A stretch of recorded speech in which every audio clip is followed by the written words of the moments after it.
গাজীপুরের টঙ্গীর station road এলাকায় ঢাকা ময়মনসিংহ মহাসড়কে ছিনতাইকারী সন্দেহে গণপিটুনিতে এক যুবকের মৃত্যু হয়েছে। 25 ফেব্রুয়ারি মঙ্গলবার রাত 10:30টার দিকে এই ঘটনা ঘটে।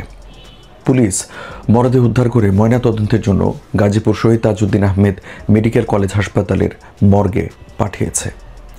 জেএমপির টঙ্গী পূর্ব থানার অফিসার ইনচার্জ মোহাম্মদ ফরিদুল ইসলাম গণপিটুনিতে ওই যুবকের মৃত্যুর খবর নিশ্চিত করেন। তবে বুধবার সকাল 9টা পর্যন্ত নিহত যুবকের পরিচয় উদ্ধার করতে পারেনি পুলিশ।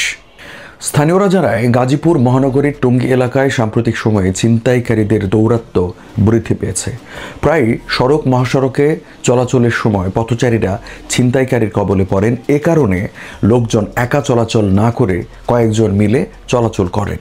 মঙ্গলবার রাত 9:30টার দিকে ঢাকা ময়মনসিংহ মহাসড়কে টঙ্গীর স্টেশন রোড এলাকায় এক পথচারীর মুঠোফোন ছিনতাই করে পালানোর চেষ্টা করেন ওই যুবক। এ সময় আশেপাশের লোকজন যুবককে ধরে ফেলেন। পরে তাকে স্টেশন রোড সংলগ্ন বালুর মাঠ এলাকায় নিয়ে গণপিটুনি দেওয়া হলে রাত 10:30টার দিকে তার মৃত্যু হয়। পুলিশ সূত্রে জানা গেছে, মঙ্গলবার রাত 9:30টার দিকে টঙ্গী স্টেশন রোড এলাকায় এক পথচারীর মুঠোফোন ছিনিয়ে পালানোর চেষ্টার সময় স্থানীয়রা তাকে আটক করে স্টেশন রোড সংলগ্ন একটি ফাঁকা জায়গায় নিয়ে যায়। পরে তাকে পাশের একটি বালুর মাঠে নিয়ে মারধর করে।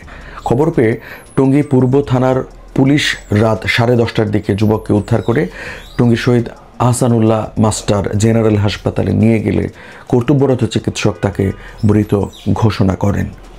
টঙ্গী পূর্ব থানার অফিসার ইনচার্জ মোহাম্মদ ফরিদুল ইসলাম বলেন, খবর পেয়ে রাত 10:30টার দিকে ঘটনাস্থল থেকে এক যুবকের মরদেহ উদ্ধার করে টঙ্গী আহসানুল্লাহ হাসপাতালে নেওয়া হয়। সেখানে সুরতহাল প্রতিবেদন তৈরি করার পর ময়নাতদন্তের জন্য গাজীপুরের শহীদ তাজউদ্দিন আহমেদ মেডিকেল কলেজ হাসপাতালের মর্গে পাঠানো হয়েছে। তবে এখনও তার পরিচয় নিশ্চিত হওয়া যায়নি। এ ব্যাপারে মামলা দায়ের প্রক্রিয়াধীন। এদিকে রাজধানীতে ছিনতাই সহ বিভিন্ন অপরাধ দমনে ঢাকাবাসীকে প্রতিরোধ গড়ে তোলার আহ্বান জানিয়েছেন ঢাকা মেট্রোপলিটন পুলিশের কমিশনার মোহাম্মদ সাজ্জাদ আলী।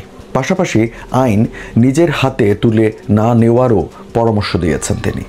25 ফেব্রুয়ারি মঙ্গলবার রাজধানীর বিজয় সরণিতে জননিরাপত্তা জোরদারে চলমান বিশেষ কার্যক্রম পরিদর্শন শেষে তিনি এই আহ্বান জানান।